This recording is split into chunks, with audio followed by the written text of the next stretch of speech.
मकर राशि व्यक्ति माने टिके सावधान हो जातु कारण आपण जीवन में एक लंबा अपेक्षा अंधकार एवं अनेक दिन संघर्ष शेष हवा जाऊँगी।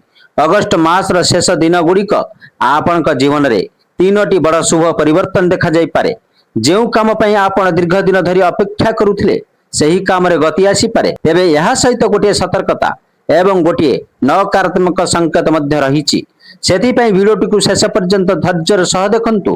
मकर राशि स्वभाव मकर राशि लोक माने साधारणतः कर्मठ होइतांती, व्यवहारिक एवं नियम मानी चलुथिबा लोक होइतांती। आपण बाहर जते कठोर देखा जानती भीतर सेते भावुक एवं कोमल होइतांती। आपण भूल कले ताहार दायित्व नेबाकू पछघुंचा दियंती नाही। किंतु गत प्राय 1 वर्ष धरी आपण जीवन रे एपरी किछि घटना घटुथिबा अनुभव होइथाई पारे। काम प्राय शेष हेबाकू जाई अटकी जीव। लोक माने आरंभ रे साथ देबे किंतु आवश्यक समय रे पछकू हटी जिवे। टंका आसीबो किंतु हाथ रे रहिबो नाही। यही कारणरू गत समय आपण मानक पई अनेक संघर्षमय रही थाई पारे। किंतु मने रखंतु प्रत्येक कष्टर गोटे शेष थाए। आसंता 24 रु 48 घंटार 5टी संकेत मकर राशि जो व्यक्ति माने यही समय अपेक्षा करुचंती से माने किछि शुभ संकेत अनुभव करि पारंती। नंबर 1 अटकी थिबा काम रे गति आसीबो। आपण जो काम पई दीर्घ दिन धरि अपेक्षा करुचंती सेतरु भल खबर मिली पारे। अटकी थिबा टंका आसीबार रास्ता खोली पारे। कोनोसी विवाद समाधान होई पारे। प्रॉपर्टी बिक्री पर ग्राहक मिल पारंती। बड़ काम तुरंत शेष हब बोली नुहे किंतु काम आगु को बढ़िबार स्पष्ट संकेत मिल पारे। द्वितीयटी होची हठात जने सहाय्यकारी व्यक्ति आसीबे। आपनकर अटकी थिबा काम रे सहाय्य करिबाको हठात जने व्यक्ति आगु को आसी पारंती। यही व्यक्तिंकर सहाय्य आपनक पई बहुत उपयोगी होई पारे। तृतीय हला मनर द्वंद्व कमिबो। अनेक दिन धरी मन रे चलीथिबा चिंता द्वंद्व एवं अस्थिरता कमिबाकू लागि पारे। निष्पत्ति नेबार क्षमता बढ़िबो। आपण को केउ रास्ता रे जिबाकू हेबो ता स्पष्ट हेबाकू लागिबो। 4 होउची जीवन रे पुणी गति आसीबो। किछि दिन धरि आपण को लागुथला मो जीवन जेमिति अटकी जाईछि किंतु एबे छोट छोट घटना माध्यम रे जीवन रे पुणी गति आसीबार अनुभव होई पारे। 5 होउची सकारात्मक शक्तिर अनुभव। आपण को लागि पारे जे आपनक सह कोनोसी भल शक्ति रहिछि। कोनोसी विपद रु अल्प के वर्ती जीवो।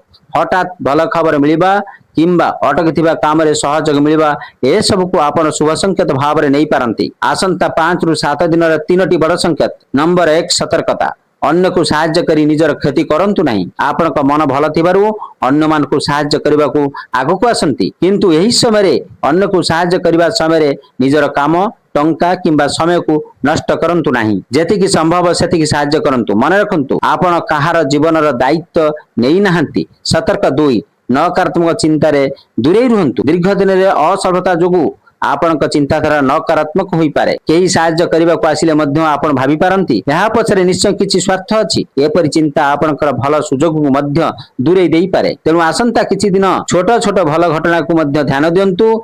सतर्कता 3 धार टंका देबारे सावधान रहंतु। आसंता 24 रु 48 घंटा मध्य रे केही आपण को टंका धार मागी पारंती। जदि टंका फेरी पाइबारे निश्चिंतता नाही तेबे भाबी चिंती निष्पत्ति निहंतु।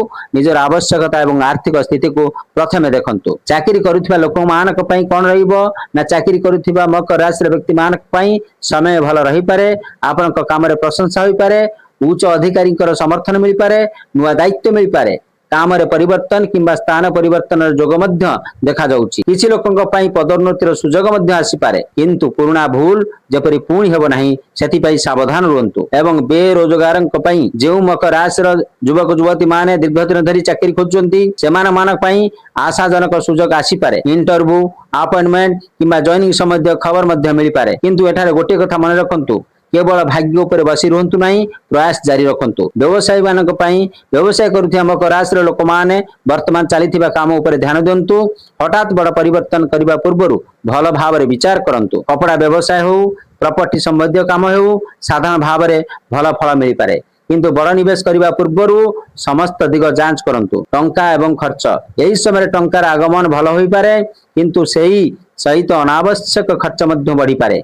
दामी जिनिस किनिबार इच्छा होई पारे। केबे केबे एपरि जिनिस किनि पारंती जहा परे आपनकर कोनोसी विशेष काम रे आसीबो नाही। तेनु टंका आसिले प्रथम संचय करंतु परे खर्च करंतु। अतिरिक्त आय पई नुवा उपाय भाबी पारंती। प्रेम एवं दाम्पत्य जीवन ପ୍ରେମ ସମ୍ପର୍କ ଛୋଟ ମତଭେଦ ଥାଇପାରେ କିନ୍ତୁ ଆଲୋଚନା ଏବଂ ବୁଝାବଣା ମାଧ୍ୟମରେ ସମ୍ପର୍କ ପୁଣି ଭଲ ହୋଇପାରେ। ଦାମ୍ପତ୍ୟ ଜୀବନରେ ଜୀବନ ସାଥୀଙ୍କର ସହଯୋଗ ମିଳିପାରେ। ଏକାଠି ବାହାରକୁ ବୁଲିବା କିମ୍ବା ଧାର୍ମିକ ସ୍ଥାନକୁ ଯିବାର ସୁଯୋଗ ମଧ୍ୟ ମିଳିପାରେ। ପରସ୍ପରକୁ ଛୋଟ ଉପହାର ଦେଇ ସମ୍ପର୍କରେ ମଧୁରତା ଆଣିପାରନ୍ତି। ପରିବାର ଏବଂ ସମ୍ପତ୍ତି ପରିବାରରେ ବଡ କୌଣସି ସମସ୍ୟା ନଥାଇପାରେ କିନ୍ତୁ ଭାଇ ଭଉଣୀଙ୍କ ସହ ସାମାନ୍ୟ ମତଭେଦ ହୋଇପାରେ। ସମ୍ପତ୍ତିକୁ ନେଇ ଛୋଟ ବିବାଦ ଦେଖାଯାଇପାରେ। ବଡ ମାନଙ୍କ ଠାରୁ ଯେତିକି ସମର୍ଥନ ଆଶା କରୁଛନ୍ତି ସେତିକି ନ ମିଳିପାରେ। ତେଣୁ ପରିବାରରେ କଥାବାର୍ତ୍ତା ସମୟରେ ରାଗକୁ ନିୟନ୍ତ୍ରଣ କରନ୍ତୁ। ଗାଡି ଏବଂ ଦୁର୍ଘଟଣାରୁ ସାବଧାନ। ଏହି ସମୟରେ ଗାଡି ଚଳାଇଲା ବେଳେ ବିଶେଷ ସାବଧାନ ରୁହନ୍ତୁ। ଅତି ବେଗରେ ଗାଡି ଚଲାନ୍ତୁ ନାହିଁ। ଉଚ୍ଚ ସ୍ଥାନରେ ଯିବା ବେଳେ ସାବଧାନ ରୁହନ୍ତୁ। ଖସି ପଡିବା କିମ୍ବା ଆଘାତ ଲାଗିବା ଛୋଟ ଛୋଟ ଦୁର୍ଘଟଣାରେ ମଧ୍ୟ ସତର୍କ ରୁହନ୍ତୁ। ବିଦ୍ୟୁତ ଏବଂ ଅଗ୍ନି ସମ୍ବନ୍ଧୀୟ କାମରେ ମଧ୍ୟ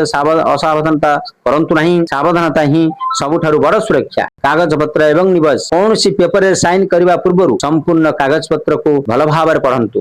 ଅଜଣା ଲୋକଙ୍କ କଥାରେ ବଡ ନିବେଶ କରନ୍ତୁ ନାହିଁ। ସେୟାର ମାର୍କେଟିଂ ହଉ, ପ୍ରପର୍ଟି ଡିଲର ହଉ କିମ୍ବା ଅନ୍ୟ ବଡ ନିବେଶର ନିଷ୍ପତ୍ତି ନେବା ପୂର୍ବରୁ ଯଥାସମ୍ଭବ ତଥ୍ୟ ଗୁଡିକୁ ଯାଞ୍ଚ କରନ୍ତୁ। ଆପଣଙ୍କର 3ଟି ବଡ ଶୁଭ ଘଟଣା। ଏବେ ଆସନ୍ତୁ ମୁଖ୍ୟ 3ଟି ଶୁଭ ଘଟଣାକୁ ବୁଝିବା। ପ୍ରଥମ ଶୁଭ ଘଟଣାଟି ହେଉଛି ଯେଉଁ କାମ ପାଇଁ ଆପଣ ଅପେକ୍ଷା କରୁଥିଲେ ସେଥିରେ ଗତି ଆସିପାରେ। ଅଟକୁଥିବା ଟଙ୍କା, ପ୍ରପର୍ଟି, ବ୍ୟବସାୟ କିମ୍ବା କୌଣସି ବିବାଦ ସମାଧାନ ଦିଗକୁ ଯାଇପାରେ। ଦ୍ୱିତୀୟ ଶୁଭ ଘଟଣାଟି ହେଉଛି ବେରୋଜଗାରଙ୍କ ପାଇଁ ଚାକିରି ସମ୍ବନ୍ଧୀୟ ଭଲ ଖବର ମିଳି ଆସିପାରେ। ଇଣ୍ଟରଭ୍ୟୁ, ଚୟନ କିମ୍ବା ଜଏନିଂ ସମ୍ବନ୍ଧୀୟ ଖବର ମଧ୍ୟ ମିଳିପାରେ। ତୃତୀୟ ଶୁଭ ଖବରଟି ହେଉଛି ଖରାପ ହୋଇଯାଇଥିବା ସମ୍ପର୍କ ପୁଣି ଠିକ ହେବାର ସୁଯୋଗ ଆସିପାରେ। ପ୍ରେମ ସମ୍ପର୍କ ହେଉ କି ଦାମ୍ପତ୍ୟ ଜୀବନ, ଆଲୋଚନା ଏବଂ ବୁଝାବଣା ଦ୍ୱାରା ଦୂରତା କମିପାରେ। ମନକୁ ଶାନ୍ତ ରଖନ୍ତୁ। ମକର ରାଶିର ବ୍ୟକ୍ତିମାନେ ଏହି ସମୟରେ ଗୋଟିଏ କଥା ମନେ ରଖନ୍ତୁ, ତରବର ହୋଇ ନିଷ୍ପତ୍ତି ନିଅନ୍ତୁ ନାହିଁ। ଅଧିକ ଲୋକଙ୍କ ସହ ନିଜର ଯୋଜନା ଆଲୋଚନା କରନ୍ତୁ ନାହିଁ। ନିଜ କାମ ଉପରେ ଧ୍ୟାନ ଦିଅନ୍ତୁ। ଫୋକସ କରନ୍ତୁ, ସମୟ ନିଅନ୍ତୁ, କାରଣ ଠିକ ସମୟରେ ଠିକ ସୁଯୋଗ ଆପଣଙ୍କର ସାମ୍ନାକୁ ଆସିପାରେ। ଏବଂ ସରଳ ଆଧ୍ୟାତ୍ମିକ ଉପାୟ ଯଦି ଆପଣ ଆଧ୍ୟାତ୍ମିକ ଉପାୟରେ ବିଶ୍ୱାସ କରନ୍ତି ତେବେ ନିଜ ପରମ୍ପରା ଏବଂ ଶ୍ରଦ୍ଧା ଅନୁସାରେ ଏକ ସରଳ ଉପାୟ କରିପାରନ୍ତି। ସ୍ନାନ କରିବା ସମୟରେ ପାଣିରେ ଅଳ୍ପ ସମୁଦ୍ର ଲୁଣ ମିଶାଇ ସ୍ନାନ କରନ୍ତୁ। ତାପରେ ଶାନ୍ତ ମନରେ ନିଜ ଇଷ୍ଟ ଦେବଙ୍କୁ ସ୍ମରଣ କରନ୍ତୁ। ସୋମବାର ଦିନ ଶିବ ମନ୍ଦିରକୁ ଯାଇ ଶିବଲିଙ୍ଗରେ ଜଳ ଅର୍ପଣ କରନ୍ତୁ।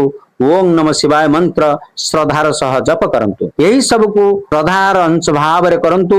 କୌଣସି ନିଷ୍ପତ୍ତି ଗ୍ୟାରେଣ୍ଟି ଭାବରେ ନୁହେଁ। ସବୁଠାରୁ ବଡ ଉପାୟ ହେଉଛି ମକର ରାଶିର ବ୍ୟକ୍ତି ମାନେ ଆପଣ ମାନଙ୍କ ପାଇଁ ସବୁଠାରୁ ବଡ ଉପାୟଟି ହେଉଛି ଧୈର୍ଯ୍ୟ ଧରନ୍ତୁ, ପରିଶ୍ରମ କରନ୍ତୁ, ସକାରାତ୍ମକ ଚିନ୍ତାଧାରା ମନ ଭିତରେ ଆଣନ୍ତୁ, ସଠିକ ନିଷ୍ପତ୍ତି ନିଅନ୍ତୁ। ପୁରୁଣା ଦୁଃଖକୁ ଧରି ବସି ରୁହନ୍ତୁ ନାହିଁ। 10 ବର୍ଷ ପୂର୍ବେ କେହି କଣ କରିଥିଲେ ସେଥିପାଇଁ ଆଜି ନିଜ ମନକୁ ଦୁଃଖ ଦିଅନ୍ତୁ ନାହିଁ। ଯାହା ଚାଲିଗଲା ତାହାକୁ ଯିବାକୁ ଦିଅନ୍ତୁ। ଆଜି ଆପଣଙ୍କ ହାତରେ ଯାହା ଅଛି ତାହାକୁ ଭଲ କରିବାର ଧ୍ୟାନ ଦିଅନ୍ତୁ। ଶେଷରେ ମୁଁ କହିବି ମକର ରାଶିର ବ୍ୟକ୍ତି ମାନଙ୍କ ପାଇଁ ଗତ ସମୟ ଯେତେ କଷ୍ଟଦାୟକ ଥିଲା ଆସନ୍ତା ସମୟକୁ ସେତେ ଧୈର୍ଯ୍ୟ ସହ ସାମ୍ନା କରନ୍ତୁ। ଛୋଟ ଛୋଟ ଭଲ ସଂକେତ ଚିହ୍ନନ୍ତୁ।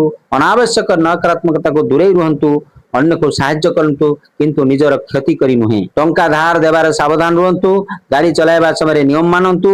ବଡ ନିବେଶ କରିବା ପୂର୍ବରୁ ସମସ୍ତ ତଥ୍ୟ ଯାଞ୍ଚ କରନ୍ତୁ। ଏବଂ ସବୁଠାରୁ ବଡ କଥା ହେଉଛି ନିଜ ପରିଶ୍ରମ ଉପରେ ବିଶ୍ୱାସ ରଖନ୍ତୁ। ଯଦି ଆପଣ ମକର ରାଶିର ହୋଇଥାନ୍ତି ଏବଂ ଏହି କଥା ଗୁଡିକ ଆପଣଙ୍କ ଜୀବନ ସହ ମିଶୁଛି ତେବେ କମେଣ୍ଟରେ ଲେଖନ୍ତୁ ହର ହର ମହାଦେବ। ଭିଡିଓଟି ଭଲ ଲାଗିଥିଲେ ଲାଇକ୍ କରନ୍ତୁ। ନିଜ ମକର ରାଶିର ବନ୍ଧୁମାନଙ୍କ ସହ ସେୟାର କରନ୍ତୁ ଏବଂ ଏପରି ରାଶିଫଳ ଭିଡିଓ ପାଇଁ ଚ୍ୟାନେଲକୁ ନିଶ୍ଚିତ ଭାବରେ ସବସ୍କ୍ରାଇବ କରନ୍ତୁ। ଆପଣଙ୍କ ଜୀବନ ସୁଖ ଶାନ୍ତି ଏବଂ ସଫଳତାର ପୂର୍ଣ୍ଣ ହେଉ। ଜୟ ମହାଦେବ, ଜୟ Shiv Shankar. Thank you so much watching.